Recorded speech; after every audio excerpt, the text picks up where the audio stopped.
All right, gang. The attendance was 18,253. Sellout, $7.7 million gate. That's the record gate for any Australian indoor arena ever. And it's the continent record. We beat our own record for that one. Quinlan and Teixeira, performance of the night. Rongju and Steele for the fight of the night. Did I fuck that up? You know what I meant. Performance of the night, fight of the night. $50,000 for all of them.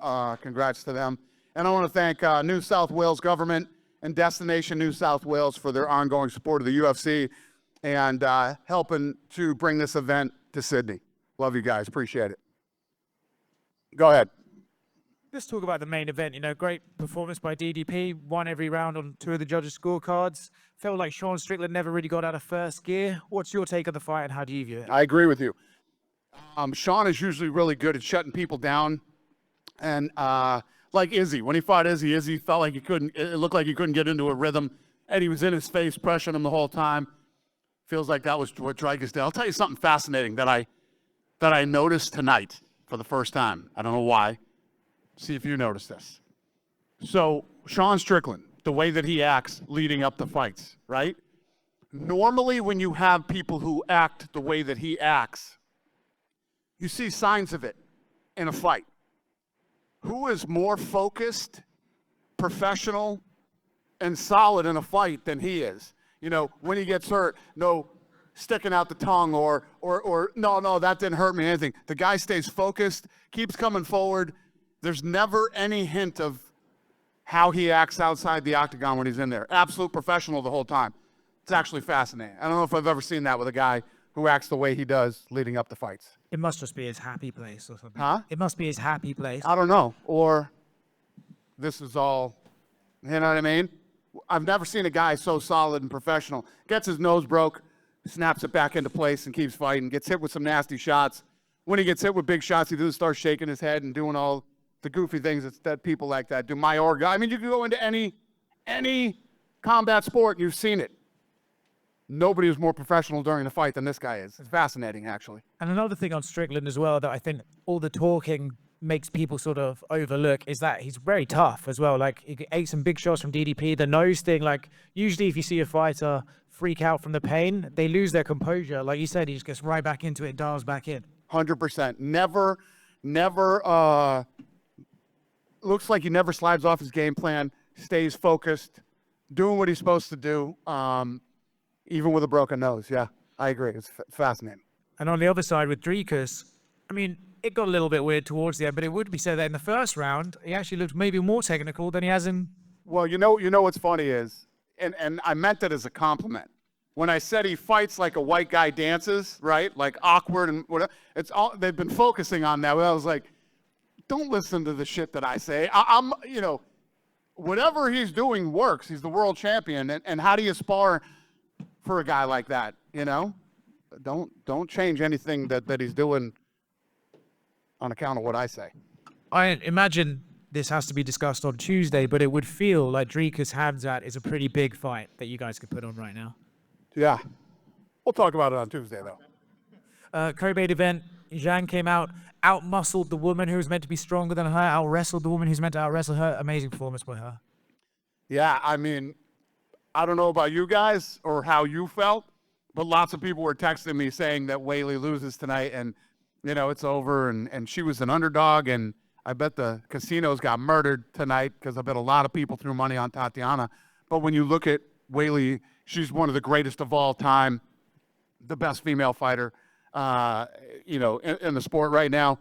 And at the press conference, Tatiana was talking about what she was going to do and what about her wrestling. And Weili said, this isn't a wrestling match, this is a fight. And she actually out-wrestled Tatiana tonight and absolute stud. And such a huge, huge star in China for us. She trended, I want to say she trended number 1 like 4 times during fight week. 100 million views just on UFC platforms in China. And tonight she was trending number 1 in all the big territories for us. So huge star. I would assume then that you would look to bring her to China at some point in the future. What's that? Would you like to take her to China at some point in the future? Yeah. Yeah. I mean, if you look at the talent that's coming out of, you know, they all look good tonight. So yeah, it was a really, really good week for China. I just have one for you outside of this one. I don't know if you've seen the boxing world this week with Turkey Al-Sheikh apparently stealing Canelo from Jake Paul and managing to get a 4-fight deal. Curious if you've had any takes on that and if you are impressed with what Turkey's able to do in boxing. With what? Who's able to do? Turkey managed to steal Canelo from Jake Paul, basically. Listen, they control the sport of boxing right now.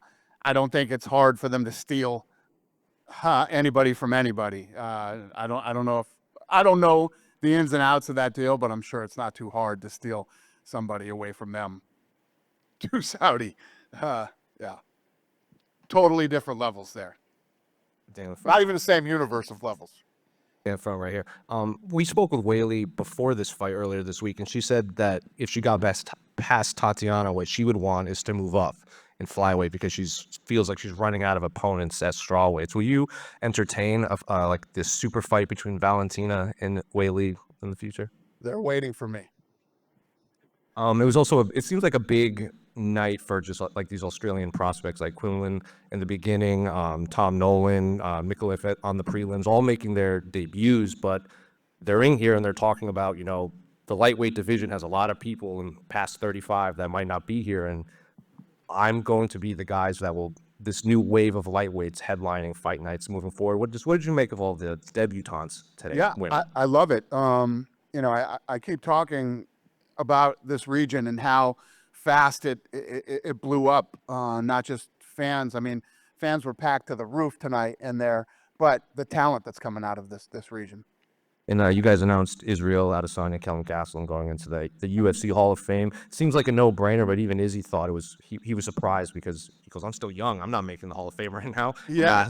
So what's weird about it is that this stuff was decided a long time ago, and then we end up here, so it worked out perfect. He didn't know why he was here, and when he came over, sat near me, he's like, "What's up?"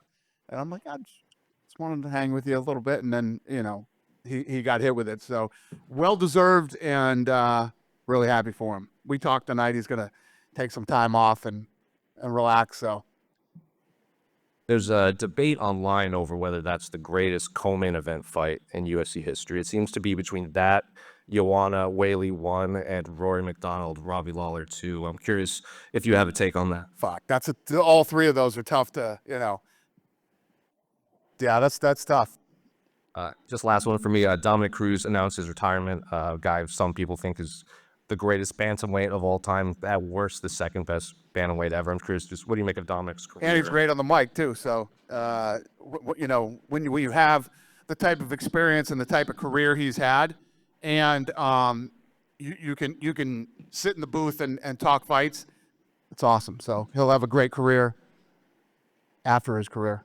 Was that his call to like kind of hang it up like after another injury? Or did you guys have a conversation? Listen, I'm blown away that he's hung in there as long as he did. I mean, who's been more injured than this guy in his career? It's fascinating, and the mental drive to want to just keep coming back and trying again and again and again after so many surgeries and so many injuries. You got to give it to him. But I'm glad that he finally hung it up. Actually, just one more. A couple featherweights were here, in Ilya Volkanovski and Diego. You guys announced the Miami and Montreal Carter. Is there any like this featherweight kind of trilogy between those three? Is there anything we can clear up on who's fighting who in the near future? Soon, not tonight. Who's next? Oh, what's up, buddy? 这次我也是代表中国咪咕前方特派员报道本次赛事。你心中的 PC 第一是谁？是维利吗？ Hi, this is Lich from Migu. First question for you is, do you still think Valentina is the pound for pound number one, or Weili is the pound for pound number one right now? Valentina or Weili is the pound for pound number one. That's a good one. Yeah. I fucking hate answering these questions because I love them both. Maybe we'll just have to find out. 这是大家都很关心的问题。下一场你会安排他和子弹打吗？我们很想知道，也很期待这场比赛。Yeah, we're really looking forward to this fight, Weili versus Valentina. Do you think this will happen? It's a possibility. It's a possibility. 今年中国赛有的话，老板也希望你能来到中国，很多粉丝们都期待你来，感受一下中国人的热情。If there's a China event this year, hopefully, Dana, you can come to China, and a lot of fans is looking forward to seeing you in China. Well, thank you. Yeah, I've already said this week I'm definitely going to China, and I'm going to tour all around mainland, and yeah, I got a lot of plans this year for China. I will be there, and like I was telling these guys earlier, Weili and her team are waiting out here for me right now. So I don't know, and I do know what they want. 今天中国的成千上万的粉丝都在关注这场比赛，而且在整场比赛来看，韦利也没有受太大的伤，应该是粉丝们希望你多能给韦利安排2场比赛，今年大家很期待。Yeah, Wei seems very dominated, and she don't have any injury. Do you think she can fight multiple times in 2025? Yeah, no, I don't disagree. Yeah, she looked absolutely dominant tonight. She looked great. As far as I know, she's healthy and came out of that fight with 0 injuries. So yeah, yes, the answer is yes, yes. We'll see what she wants. And, you know, she's at a point in her career now and everything that she's accomplished that whatever she has to ask me in the hallway back here, I'm probably going to say yes. Thank you， 谢谢老板。 Thank you. And just straight ahead in between these two cameras. Yep. Hi. Obviously, there was a bit of talk in the build-up to this event with the tax that the fighters get coming here. I just wondered if there was any conversation between yourself and the Premier or the New South Wales government for any potential alleviation in that regard? About what, taxes? Taxes for the fighters, if there's any conversation between you and the government about maybe helping out with the tax? If I had that kind of power, I'd be negotiating that shit for myself in the United States, too. Unfortunately, my friends, we all have to pay taxes. It sucks, but it is what it is. Do you understand the fans being a little bit disappointed that, you know, the fighters don't have that incentive to come all the way to Australia because of how high the tax is? Yeah, it's no different than if we go to New York or California or some of these other states. Yeah, taxes are an unfortunate, you know, but I think that there is, I mean, these guys can file and get some of the money back. I mean, you can file and get some of the money back as far as I'm aware of. But yeah, listen, no matter what side of the fence you sit on or what you believe in, we can all agree that taxes suck. I don't think there's any argument with anybody on that one. They suck, but there's something we got to pay. Just in the back right here, Dana. Yep. Touching on what you just said there is a tax treaty between Australia and the US, so US fighters at least aren't double taxed, so you're on the money there. Sincerely, I do also thank you for coming to Sydney. The vibe here was unmatched. Speaking about great Australian fighters, Steve Erceg was set to fight Asu Almabayev, and now the main event of UFC Mexico City is him against Brandon Moreno. I'd love to understand the build-up of that and why that fight changed. Shit, I have no idea. I don't remember how or why it did. I don't know. I couldn't honestly answer that question for you right now. That's right. I also wanted to ask you a question about Jairzinho Rosenstruck. After his fight against Pavlovich, there were reports going around that maybe he's not with the USA anymore. He posted that onto his ex that was the case. Did he request his release or was he not re-signed? What was the situation? Yeah, I don't. He was either cut or not re-signed. Okay. Thank you so much. Yep. Hey, Dana. Yeah. With multi-fight deal in Australia and it being a bigger market, what's the likelihood of another card coming back to New Zealand? Coming back to New Zealand? That's a good question. I can't answer that one off the top of my head either. But yes, obviously, I mean, look at tonight. Look how successful this event is, and you know, this is a big event for us tonight. Again, we broke the record, trending. You know, #1 in the United States, #3 in Brazil, #1 in Australia, #4 in France. There's, you know, what people don't understand is when we move this thing around and we go to different parts of the world, #1 in China, off and on the entire week, 100 million views for Chinese content just on UFC platforms, not including it's just, it's big. It's big. A lot of people don't understand this business and how this business really works. Most people don't. Media, you know, and a lot of other, you know, people who follow the sport. Tonight was a big event for the UFC, massive. So we'll be back here soon. And it's every event seems to break records. There has to be a cap eventually. Is there a risk of outpricing fans to be able to attend? What's the question? The events keep breaking records. There must be a cap at one point. Do you think you may be reaching a point to outprice the fans? Oh, we're not close. I mean, we keep breaking the records. And I mean, if you look at what it costs to come to a UFC event, it's on par or cheaper than most big events. Thank you. Yep. And just another one over here. Repeated successful events in Australia, and I don't know literally number by number, but I would assume a record amount of Australian and New Zealand fighters signed last year. There was heaps of them. What do you think it is about this region that it's gaining so much success in the UFC?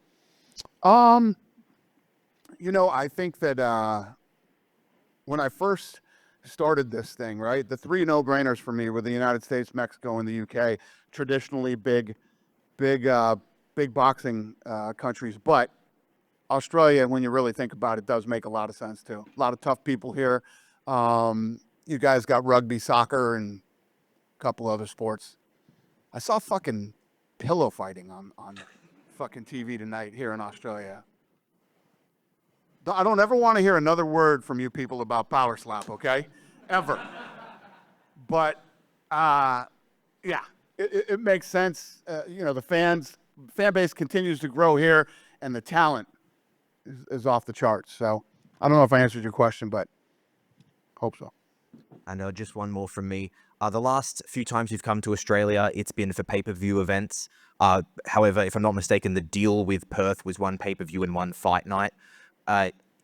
UFC is such a big machine. To bring an event like a fight night all the way down here, do you expect it to be like more difficult because it may be like a smaller event? No, we bring fight nights everywhere. I just did a fight night in Saudi Arabia last week. Fight nights and pay-per-views are how we built this business.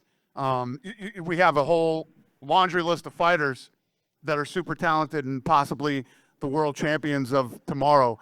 And those are the guys that we move around and put on fight night cards.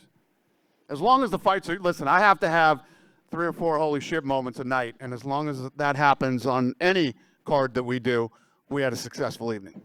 Thank you very much. And Darren is just back here. Speaking of the Perth card, the fight night, there was reports coming out that it might be June, July. Do you have any details on that?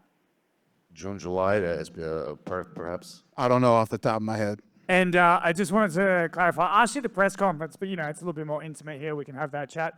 Sean Strickland and the New South Wales government, obviously all the media and stuff and the outrage, obviously you laughed about the other day with what you put on your story with the newspaper, which... I thought it was fucking yeah, hilarious. no, most of us do. It's ridiculous. We don't even like the paper here. But listen, for a place that is so tough and the people... Everything on land and the water can kill you. You have the biggest pussies I've ever seen in the media in my life. I saw a story where a guy was like, I saw Dana do a podcast with the premiere and it physically made me sick. Holy fucking shit. You guys have to have the biggest pussies of all time in the media here. Just for the record, but go ahead, what's the question? the question is, does anyone in the government at all go, please not Strickland, or does that ever get back to you at all? I do that. Are you kidding me? I do that. It is what it is. You know my stance on this. You know,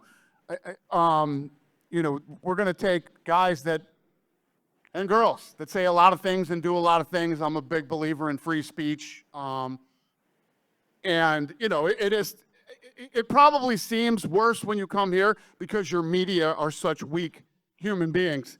I thought we had weak media. You guys win hands down. Do you say anything, or do you literally just ignore them? Like, did they actually voice it to you at all? We were actually laughing about it. We were reading the story in the back and cracking up at that guy. That guy's got to be the biggest fucking wimp on planet Earth. So no one from the government will actually go full side? Okay, cool. No.